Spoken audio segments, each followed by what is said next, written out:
नमः सिद्धेभ्यः। नमो अरिहंताणं नमो सिद्धाणं नमो आयरियाणं नमो वज्रायाणं नमो लोये सव्वसाऊणम्। ऐसो पंच नमो यारो सव पावपणासनो मंगलाणं च सव्वेसिं पद्मं हवै मंगलम् पद्मं हवै मंगलम् पद्मं हवै मंगलम्। जलो पंच परमेष्टि भगवान की जय। अयोध्या शाश्वत तीर्थ क्षेत्र की जय।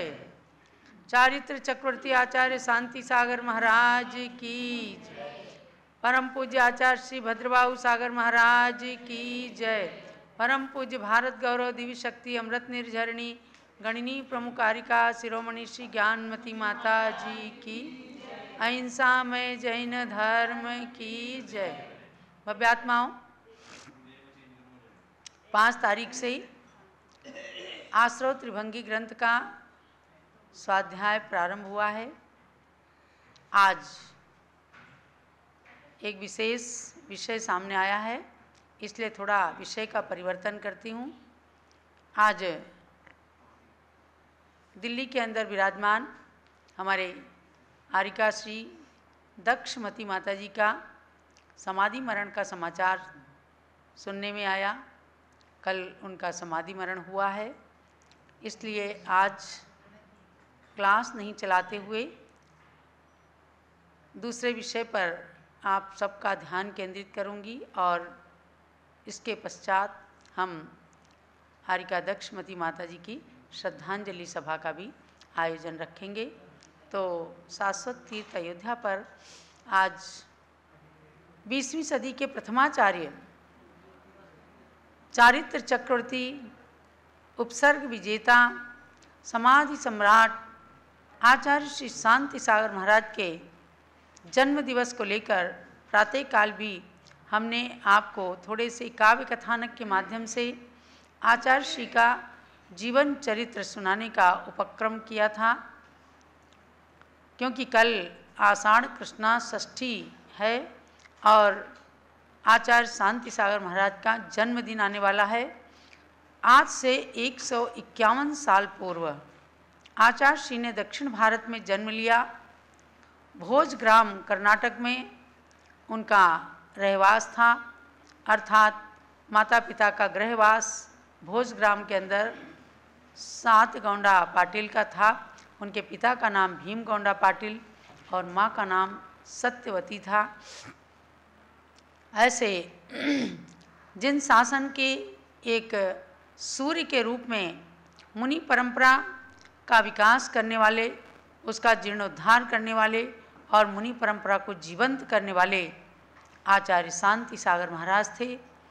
उनके 151 साल के जन्मदिन की परिपूर्णता पर कल पूजन आदि भी करके आचार्य श्री का जन्म दिवस सब लोग मनाएंगे। पुण्य पुरुषों का पुण्य कथानक पुण्य की वृद्धि करता है, ये जानना है। और उन्हीं आचार्य शांति सागर महाराज का उपकार है कि आज पूरे देश के अंदर आचार्य उपाध्याय साधु आरिका क्षुल्लक क्षुल्लिका रूप चतुर्थ संघ का यत्र तत्र विचरण चल रहा है। उसी परंपरा की सर्वोच्च आरिका सर्व प्राचीन साध्वी के रूप में, जिन्हें आज 70 साल हो गया चातुर्मास करते हुए, ये 71वां चातुर्मास अयोध्या की धरती पर होने जा रहा है। ऐसी पूज्यगण्य ज्ञानमती माता के पावन सानिध्य में विविध कार्यक्रम चलते हैं। उसी परंपरा के परम पूज्य आचार्य श्री धर्मसागर महाराज जी से थे, जो तृतीय पट्टाचार्य थे। उनके शिष्य आचार्य विपुल सागर महाराज थे।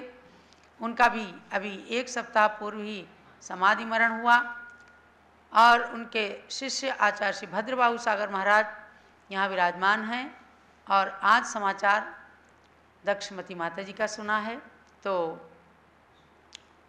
ये साधुजन आचार्य शांति सागर महाराज की परंपरा के ही पुष्प पत्र रहे हैं। उनके परंपरा में निर्दोषता, अखंडता, ये सब चीज़ें जो विशेष रूप से देखने को प्राप्त होती हैं, उसी परंपरा का निर्वाह करने वाली आरिका गणिनी चंद्रमती माता जी, जो लाल मंदिर दिल्ली के अंदर विराजमान हैं, उनके पास रहने वाली आचार्य अजित सागर महाराज की शिष्या के समाधि मरण का अभी हम लोग श्रद्धांजलि सभा करेंगे। थोड़ा सा शांति सागर महाराज के गुणों के विषय में जान लेते हैं।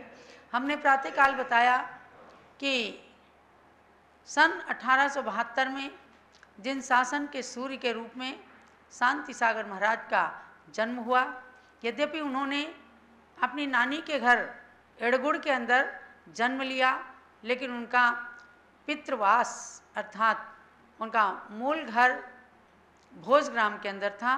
तो भोज के शांति सागर महाराज के नाम से भी जाने जाते थे।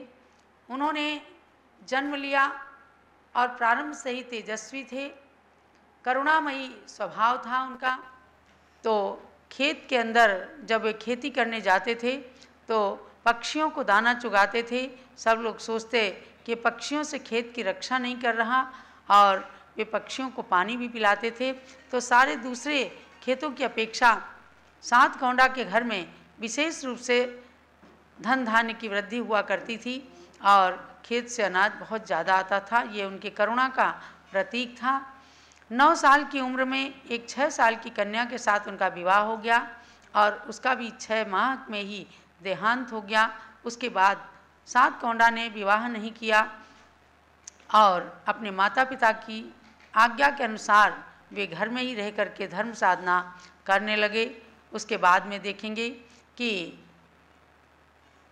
माता पिता के स्वर्गवास के पश्चात और अपने एक बड़े भाई आद गौंडा पाटिल, एक छोटे भाई कुम गौंडा पाटिल, इनके विवाह के पश्चात वे घर से किस प्रकार से निकलकर और जिन धर्म की प्रभावना के लिए एक सूर्य बनकर के सामने आते हैं, उनकी ही काव्य कथा श्रवण करते हैं।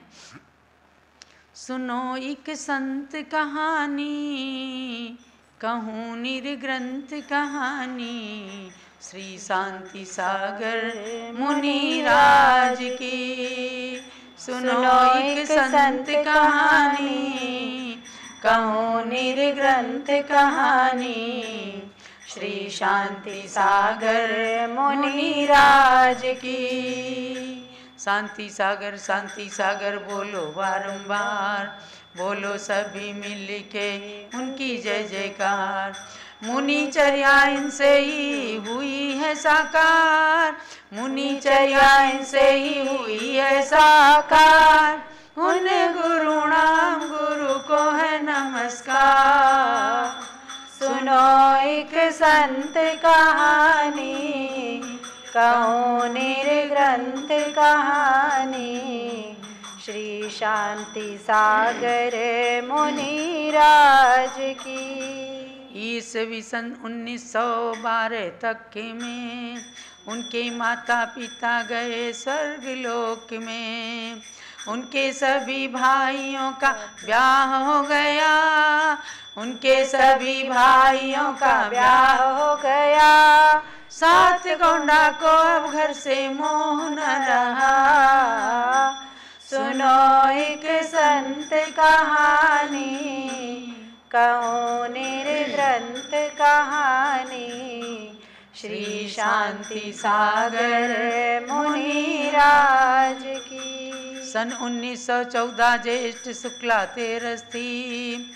उत्तूर में आए देवेंद्र कीर्ति मुनि श्री, उनसे विनय पूर्वक क्षुल्लक दीक्षा ले लिया, उनसे विनय पूर्वक क्षुल्लक दीक्षा ले लिया। अपनी मनोकामना को पूर्ण कर लिया।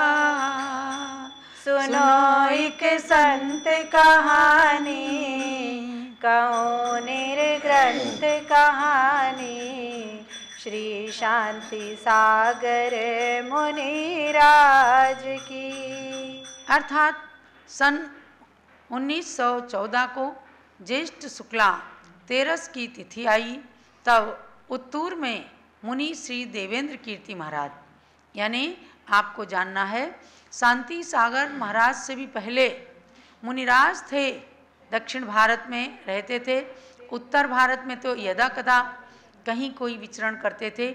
मुनि नहीं थे ऐसी बात नहीं थी, मुनिराज थे, लेकिन चर्या थोड़ी उनकी सदोष होने लगी थी और आचार्य नाम से कोई भी चतुर संघ के नायक नहीं थे। तो उत्तूर के अंदर सातगौंडा पाटिल ने जाकर देवेंद्र कीर्ति मुनिराज से ज्येष्ठ शुक्ला त्रयोदशी के दिन क्षुल्लक दीक्षा लेकर अपनी मनोकामना को पूर्ण किया। जो उनकी इच्छा थी कि मैं त्याग के मार्ग पर बढ़ूं, तो मुनि चर्या से पूर्व उन्होंने क्षुल्लक दीक्षा लेकर श्रावक के उत्कृष्ट व्रतों का पालन करना प्रारंभ किया। फिर तो कई नगरों का उद्धार हो गया, क्षुल्लक सातगौंडा का प्रचार हो गया। सन 1920 में यरनाल आ गए, वहाँ अपने गुरु जी को फिर से पा गए। सुनो एक संत कहानी, कहूँ निर्ग्रंथ कहानी, श्री शांति सागर मुनिराज की। गुरुवर से दीक्षा का निवेदन किया था, अपने त्याग भाव का प्रदर्शन किया था। फाल्गुन शुक्ला 14 मुनि दीक्षा हो गई, फाल्गुन शुक्ला 14 मुनि दीक्षा हो गई। शांति सागर नाम से प्रसिद्धि हो गई।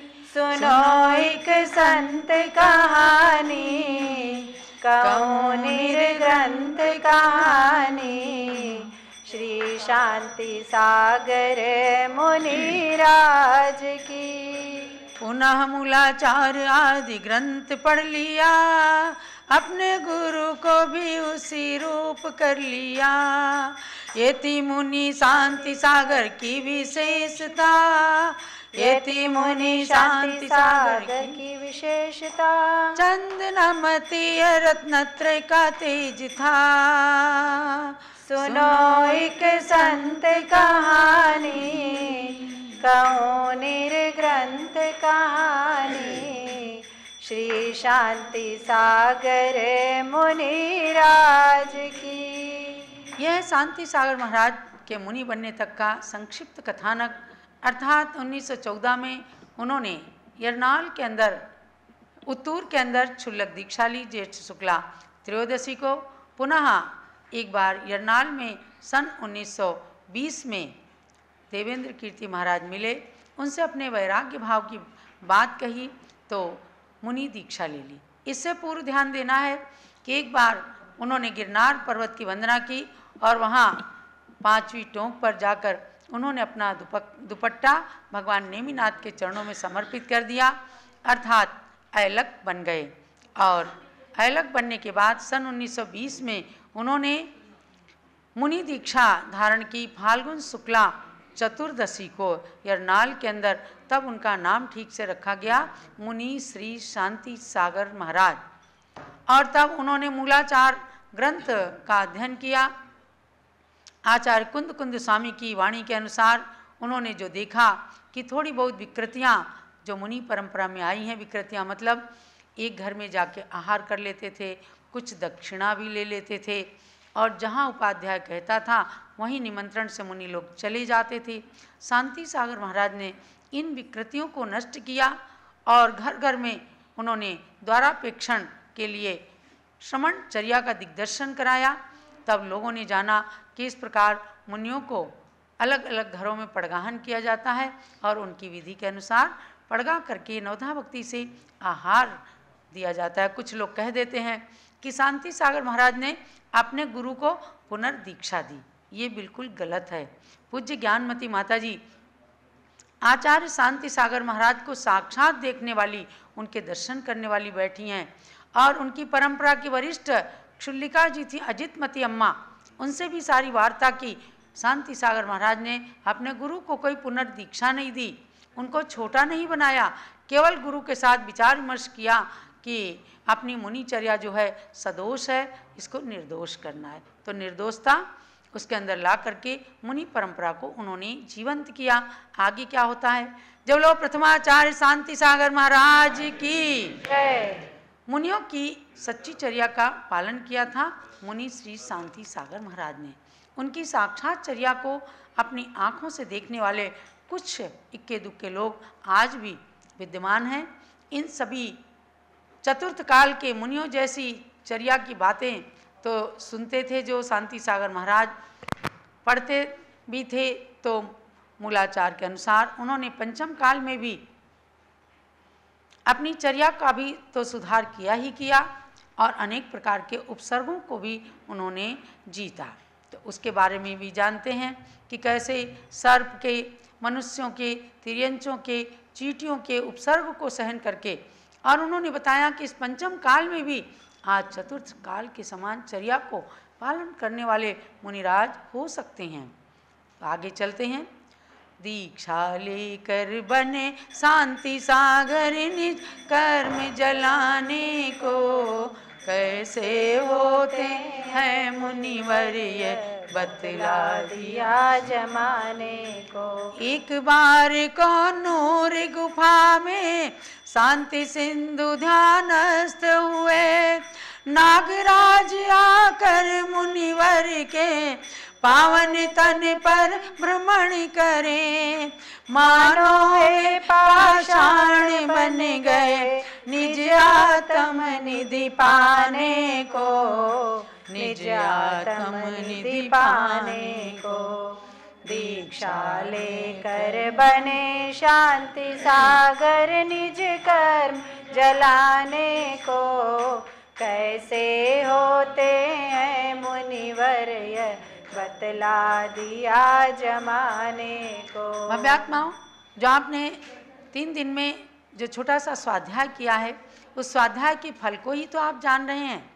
मिथ्यात्व से दूर रहकर जिन्होंने अविरतियों को, 12 प्रकार की अविरतियों को अपने जीवन में स्थान नहीं दिया, हर तरह से इंद्रिय संयम, प्राणी संयम का पालन करते हुए मोक्ष मार्ग में चले, यही स्वाध्याय है अपना। और आज और कल छोड़ करके परसों से पुनः हम आश्रव त्रिभंगी पर ही आएंगे। लेकिन उन आश्रमों को रोकने वाले, कर्मों का संवर करने वाले, कर्मों की निर्जरा करने वाले और मोक्ष के मार्ग में चलने वाले ऐसे महान आचार्य 20वीं सदी के प्रथमाचार्य श्री शांति सागर महाराज के अंदर प्रैक्टिकल इन ग्रंथों का ज्ञान झलकता था, रत्नत्रय के रूप में, चारित्र के रूप में।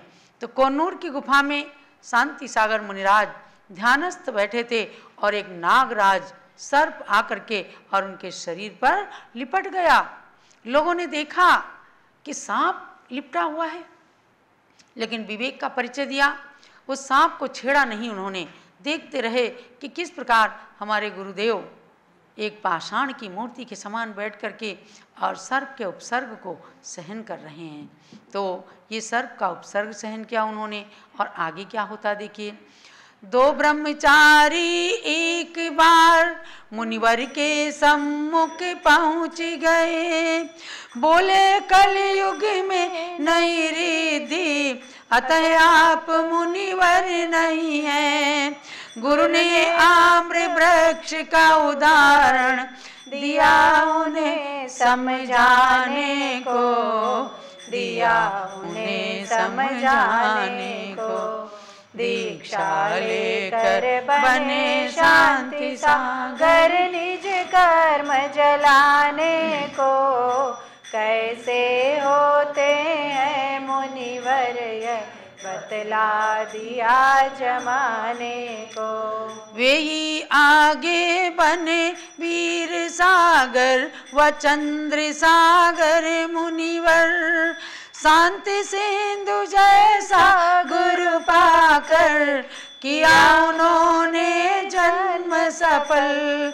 बने तभी आचार्य प्रथम वे 24 संग चलाने को, 24 संग चलाने को।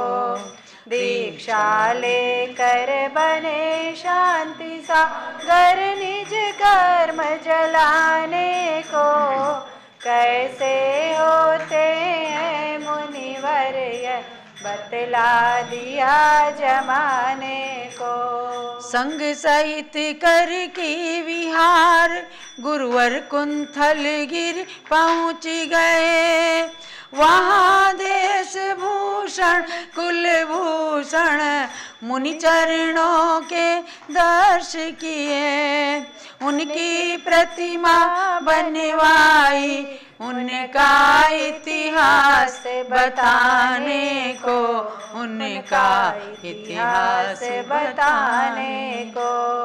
दीक्षा लेकर बने शांति सागर निज कर्म जलाने को। कैसे होते हैं मुनिवर बतला दिया जमाने को। जिन शासन का भाग्य खिल गया ऐसे तपसी गुरु पाकर। सह बहुत उपसर्ग परिसय गुरुवर ने मुनि पद पाकर। बने चंदनामती और भी मुनि मुक्ति पद पाने को, मुनि मुक्ति पद पाने को। दीक्षा लेकर बने शांति सागर निज कर्म जलाने को। कैसे होते हैं मुनिवर ये बतला दिया जमाने को। ये थोड़े से काव्य कथानक के माध्यम से आप ये जानिएगा कि दो शिष्यों ने एक बार आकर के गुरुदेव से कहा हम आपको मुनि नहीं मानते। गुरुदेव ने आम के वृक्ष का उदाहरण दिया कि देखो आम का फल आम के पेड़ में ही आता है लेकिन जब सीजन आता है। इसी प्रकार से हम भी मुनि हैं और जब सीजन आएगा रिद्धियों का चतुर्थ काल में तो इसी मुनि पद में आएगा इत्यादि के द्वारा जब उत्तर दिया तो दोनों ब्रह्मचारी बहुत ही खुश हो जाते हैं और गुरुदेव की शिष्यता को स्वीकार करते हैं। वे थे हीरालाल जी गंगवाल और खुशहाल चंद जी दोषी। तो खुशहाल चंद पहाड़े, तो उन दोनों ने आगे दीक्षा लेकर वीर सागर और चंद्र सागर नाम प्राप्त किया। उन्हीं वीर सागर जी की शिष्या हैं गणनी ज्ञानमती माता जी। चलो आचार्य वीर सागर महाराज की, पूज्य गणनी ज्ञानमती माता जी की। तो हम ये कथानक कल प्रातः और कल मध्याह्न में और सुनाएंगे आपको।